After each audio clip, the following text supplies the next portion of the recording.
शेतकरी मित्रांनो, आपण इथं ज्वारी हायब्रिड इथं पेरलेली आहे आणि 5 फुटाच्या बेडमध्ये 4 लाईन घेतल्या आहे आपण इथं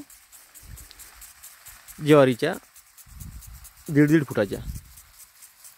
आणि इथं आपली ज्वारी पेरणे झाल्यानंतर 4 पाणी झालेले आहेत आणि आज हे 5वं पाणी पण इथं देणं चालू आहे.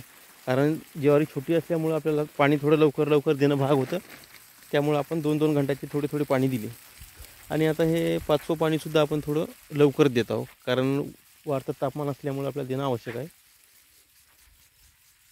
कारण टेम्परेचर भरपूर वाढत आहे. त्याच्यामुळं ज्वारीला पाणी जर दिलं नाही तर ज्वारी सुकण्याची जास्तीत जास्त शाश्वती असते आणि सुकली तर ती खुडगी होती, पिवळी पानं पडतात आणि तिला कंस हे छोटे लागतात किंवा ती वाळून पण जाते किंवा तिला गाभमार ज्याला म्हणतो, त्या शेंड्यामध्ये जी अळी असते ती अळी पण येऊ शकते.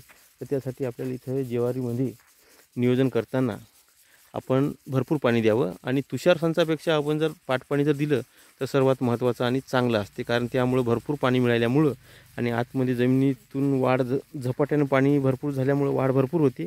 त्यामुळे सूर्यप्रकाश आतमध्ये जात नाही आणि लवकर जमीन कोरडी होत नाही. हे सर्वात महत्त्वाचं असते. तर त्यासाठी आपल्याला इथं ज्वारीला पाणी देणं हे आवश्यक असते.